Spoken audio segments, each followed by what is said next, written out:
Another beautiful stat here as we roll into Naturalism Stakes Day this weekend. 50% of the races won at Caulfield since the start of the year have been from horses, starting from barriers 1 to 5, and barrier 17 yet to win a race all year. That's because the rail's been out a lot through the middle of the year. I'm just delivering the That's information. why the inside bases come up, inside gates come up. If you get a collect for half The rail's back, true, they steam down the outside.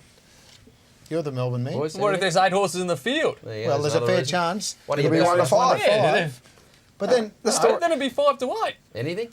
you'd cop 5 to 8 if the odds were in your favour. No doubt. Hard enough to back a winner. I've just given you a way to back 50% of the winners at Caulfield for the entire year, and you've come up with a way to bag me. Oh, no. I can't believe it.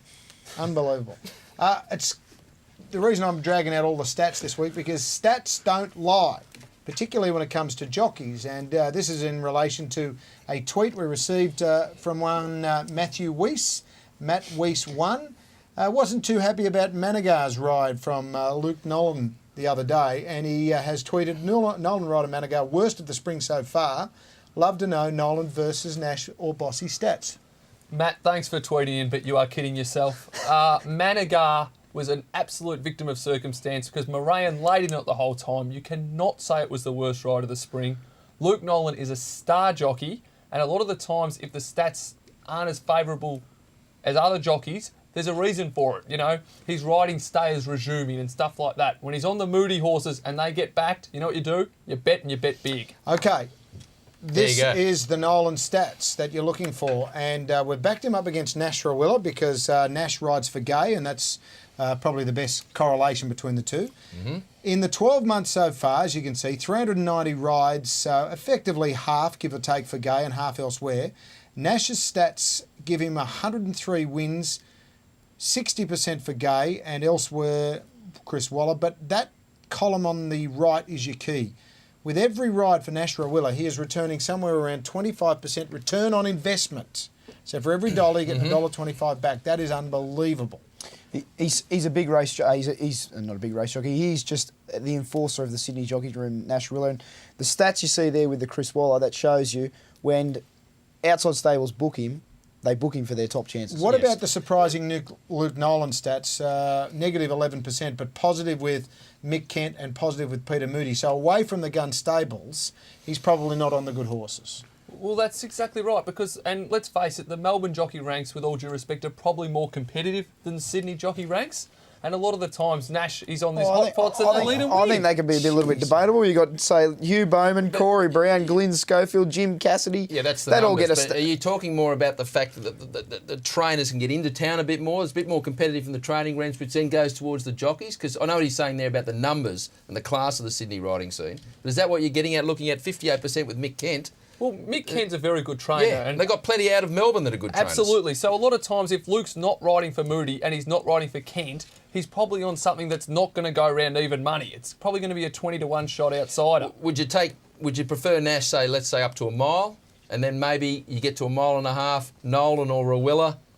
That's a very good one. There's not much That's a very good one. Both fantastic jockeys. The other one is that Nash has had 380 or 90 rides and Nolan's had 600. So the difference is that they're racing locally to Melbourne Monday, Tuesday, Wednesday, Thursday, Friday. There's a big point in this too, that Nash Rawiller's weight only allows him to ride horses in the top sort of half of the field, where Nolan could get down a lot lighter than Nash can. And if you continue, I know I'm going nuts on the stats, but Nash has a 60-something% winning strike rate on fields less than 7. He's good tactically in small fields. Unbelievable. And if you look through there, you can make them all add up yourself, with trainers and jockeys and whatever, but worth a look nonetheless. And this is another topic we spoke about last week, about getting on early with betting and getting on odds-on pops. Should you get on odds-on get-on or odds-on look-on? We'll have a look at these stats and you'll get a bit of an idea of how life has been for the punter, particularly those who like tomato sauce, and I am one of those. Prasir, Piero, Strawberry Boy, all winners, rain a fair bit the dust, more joyous. So you're winning $700 on a fictitious $1,000, and we're saying that, you can do the maths, it could be 10 or...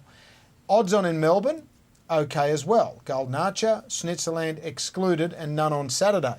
So overall, if you're a tomato sauce fan, you're up nearly $3,000. Look, if you're disciplined and you can just sort of keep rolling them into each other, having your $10, backing one, then backing the next one, it's happy, happy days. The problem that most of us will have $10 on the even money shot and it wins, that's great, and then bet $10 on, the next at Doomben or Val or wherever they're going around. So the problem is betting up when they're short price favourites if you're really keen, and then lowering the stake for other races. But we keep saying it, Black Caviar, Atlantic Jewel, Piero, More Joyous. Russ, what about the punter who goes there with 200, 300, Have it on 400 More in his Joyous, pocket? and you'll come home with 348. He's not going to go to the races all day and so I'm going to have 50 on this favourite, 50 on this shorty, 50 on this shorty. Is my One gets point. rolled, he's won nothing. This for a is start. why the bookmakers drive Mercedes and we don't. Yes, But you've got to bet trying to win. It's still about the price. There are great favourites to back at $1.50. There are bad favourites at $1.50. I mean, it's still... Okay, well, if it's about the price, have a look at this one. Favourites only, not even about odds on. In Sydney, Rosehill on the 1st of September, you had 3 favourites that won and you lost $4,900. This is again on a $1,000 fictitious bet. Only 2 favourites won at Warwick Farm and only 3 on the weekend. Your overall loss for the last 3 weeks on favourites with a turnover of 24,000, 3 times 8 is 24. You've lost 16,500. It's terrible. Terrible. But here's Melbourne. Melbourne didn't have a favourite win on Saturday, and he had 3 the previous week, and one was Schnitzerland at $1.40, and previously to that at Caulfield. You're losing 34,000 and a bit of chump change if you have this. So you're either betting odds on or don't go near the favourites. Which is what there's I'm no saying. answer to this question, in my opinion. No, Boys? to me, it just proves that prices are just a reflection of people's opinion. Exactly. If you don't like that Exactly. horse, you don't back it, regardless of the price or not, for me, yeah. There was a thing that won the first in Brisbane on the weekend. 15 minutes to put those stats together. And you've Sorry, just Russ, not good 11 enough. Thing in seconds. first in Brisbane, $1.90 to $1.60. Now, Best it was bet a of the- $1.30 shot. Yes. In you go. I don't care how much you got. In. And did you back it? Yes, I did. Okay, Got so- on late, didn't get the price. So The winner's a winner. you've got Get the your rolling. $1.60 there, but you didn't get back More Joyous at $1.40. No, I didn't. Because, You're an idiot. oh, I know that. Now, that is $1.01. But, And I'm right. no, I thought I'd stand and cheer. She's that good.